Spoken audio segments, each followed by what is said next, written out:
Hi guys, আর একটা নতুন blog নিয়ে আমি চলে এসেছি। তো আজকে যাচ্ছিলাম আমি একটা মেকআপের কাজে কৈখালিতে তৃষাদির সাথে। তো সেখানে এই তৃষাদির বাড়িতে যাওয়ার জন্য আমি বেরিয়ে পড়েছিলাম। পৌঁছে গিয়েও দেখছি যে তৃষাদির নিজেই রেডি হয়নি, তখনও পর্যন্ত মেকআপের জিনিসপত্র গোছাচ্ছে। পরে আমরা লেট করে বেরিয়েছি কারণ ক্লায়েন্ট দেরি করে যেতে বলেছে। ক্লায়েন্টের তখনও পর্যন্ত হয়নি, ওর হবে তারপর যাবো। তারপর তৃষাদি মেকআপ করছিল যাবে বলে, তারপর অনেকক্ষণ অপেক্ষা করছিলাম। তারপরেও ক্লায়েন্ট বললো একটু লেট করে যেতে, দিদি ঘুমিয়েও পড়েছিল। আমরা দুজনে মিলে রেস্ট নিচ্ছিলাম তৃষাদির বাড়িতে। তো ফাইনালি আমরা একটা উবের টোটো বুক করেছিলাম দুজনে মিলে। সেটাতে করেই আমরা গেছিলাম।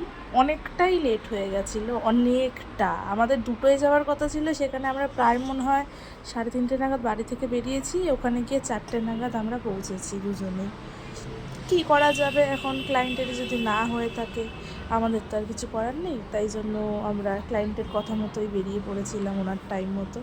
আমরা ক্লায়েন্টের বলা লোকেশনে পৌঁছে গেছিলাম, তার বাড়ির কাছে। তার বাবা আমাদের বলে দিল যে লিফটে করে করে উঠে যেতে। তো আমরা লিফটেই উঠছিলাম। তৃষাদি কাজ শুরু করে দিয়েছিল, আমি আমার কাজ করছিলাম। ক্লায়েন্টের পান পাতাটা আমি কলকা করছিলাম, খুব একটা ভালো অবস্থা ছিল না। ওই যে পান পাতা একটু হালকা করে কলকা করে দিয়েছি।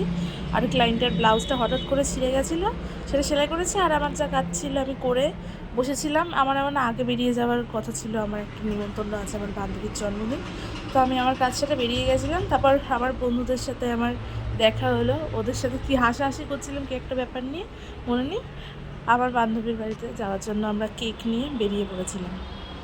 তো এই যে আমাদের বার্থডে গার্ল, ওকে আমরা গিফট দিয়েছিলাম, সেটা ওকে খুলতে বলেছিলাম। আর তোমরা ওর রিয়াকশান দেখেই বুঝতে পারছো যে ওর কেকটা খুব পছন্দ হয়েছে। তারপর আমরা কেক কাটাকাটি করছিলাম, আর পেছন দিয়ে ওকে সবাই খেপাচ্ছিলাম, ভাই দে দে ফু দে মোমবাতি, বলছে না আমি দেবো না। ওটা নিয়েই হাসাহাসি হচ্ছিল। তারপর আমরা সবাইকে কেক খাওয়ালাম। আমি কেন হাসছি আমি জানি না। আমাকে কেক খাওয়ালো, আমি ওকে কেক খাওয়ালাম, সবাই মিলে অনেক মজা হয়েছে। শুধুমাত্র আমরা কেক কাটতে কালকে গেছিলাম একটু টাইম বের করে, আমারও কাজ ছিল। আমি তাই বলেছিলাম যে জাস্ট যাবো, কেকটা কাটবো, একটু মজা করবো, চলে আসবো। নাচানাচি করছিলাম লাস্টে আমরা সবাই মিলে। তারপর নাচানাচি করে বাড়িতে চলে এসেছি। মাঝখানে কোনো ভিডিও করিনি, খুব টায়ার্ড হয়ে গেছিলাম, আমি তাড়াতাড়ি ঘুমিয়ে পড়েছি কাল। তাই জন্য আজকে ভিডিও এইটুকুই। আবার একটা নতুন ব্লগ নিয়ে আসবো। টাটা।